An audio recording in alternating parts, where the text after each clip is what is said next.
بسم الله الرحمن الرحیم. السلام علیکم. یو له بل زده کوي د دنیا دود دی، چې شاګرد نشي استاد نشي سړی. ګرانو کتونکو، نن به زه تاسو ته د نظم په قسمونو خبره کوم چې د نظم قسمونه څو دي او د هغې مثالونه څه دي. دا خبره به په لنډه کې خلاصو، ځکه چې د ځینې ملګرو ما ته ویلي دي چې په دې باندې خبره وکړه. ځینې کشران زموږ د نوي کول داسې دي چې هغه د دې نه پوره واقف نه دي، نو په دې باندې لنډه خبره کومه، تفصیل ته نه ځو.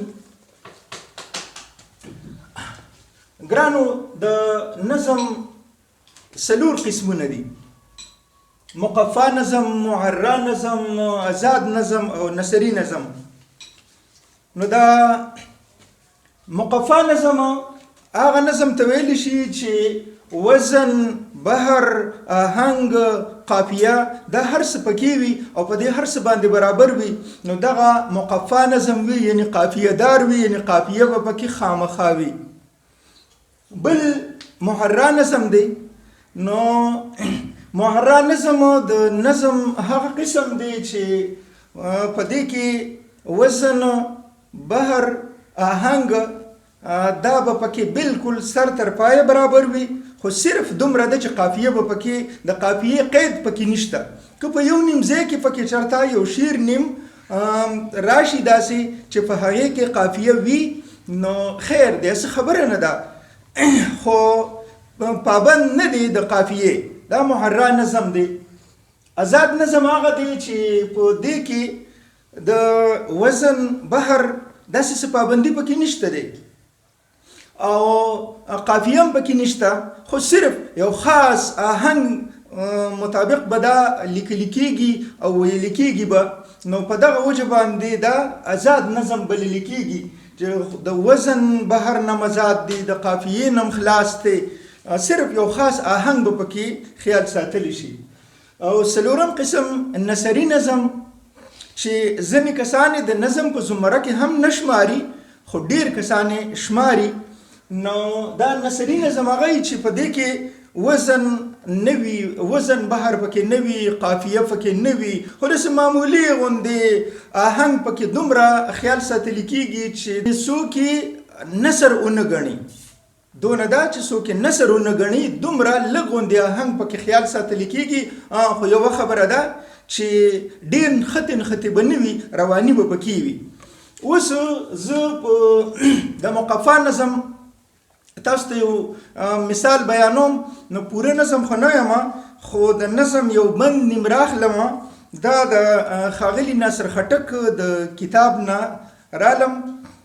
نن مې قسم وکړو چې داسې به د هیر کړم زه لکه چې ما چېرته په عمر کې لیدلی نه وې. اوس که ناڅاپه هم زما مخې له راشي چرې، داسې به تیر شم لکه ما چې پېژندلی نه وې. زما د دومره وفاګانو او خلوص په بدل تا د وفا په نوم زما سره ټګي وکړله. ما د وختونو سره جنګ وکړلو ستا په خاطر، تا د پښتو په دې وطن کې بې ننګي وکړله. زما د څومره ارمانونو ته قاتل وختې، ګنې ما څومره په خلوص ستا بندګي وکړله.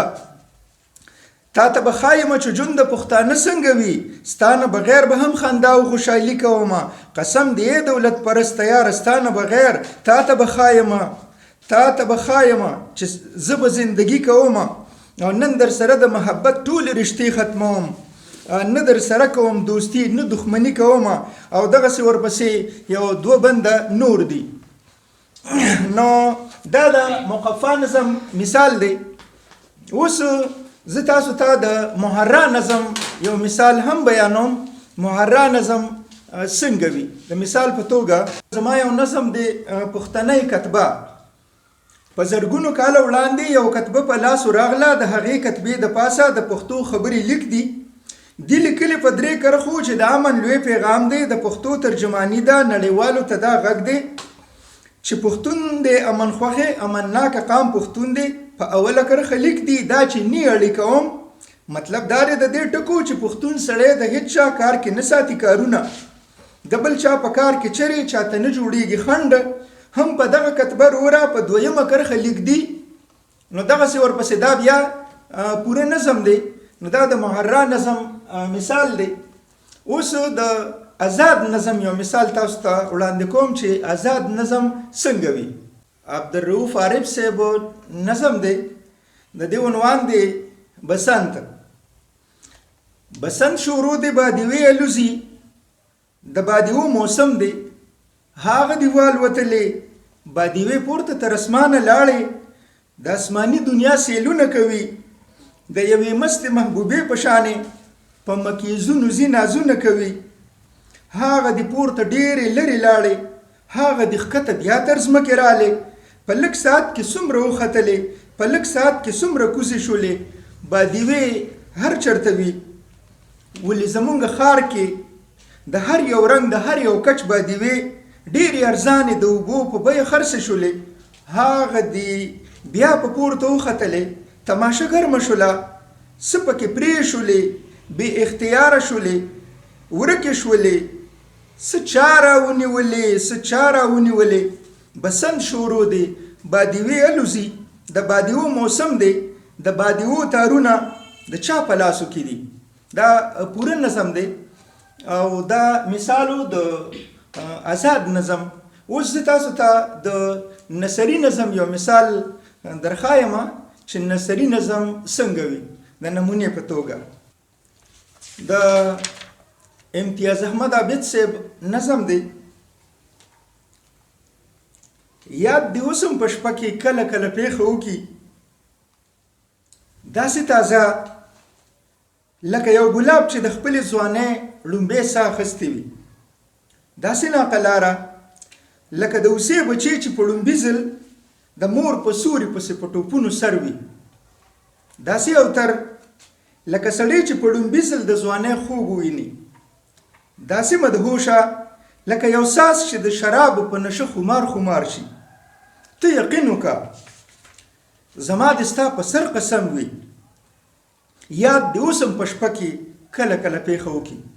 نو دا د نثري نظم مثال دی. د دې نه علاوه په دې کې د نثري نظم په دې مثال کې امتیاز احمد عابد صاحب د ځینې مصرې چې کومې دي د اولنۍ کرښې، نو دا یې لږې اوږدې کړي، دویمې لنډې دي، په دې شکل هم لیکل کېږي. د دې نه علاوه نور هم د اردو د پښتو بلا مثالونه شته، خو په دې وخت کې دا خبره بیا ډېره اوږدېږي، نو د دې مختلف مثالونه شته. نو دا د نظم 4 واړه قسمونه چې تاسو ته وویلی شو.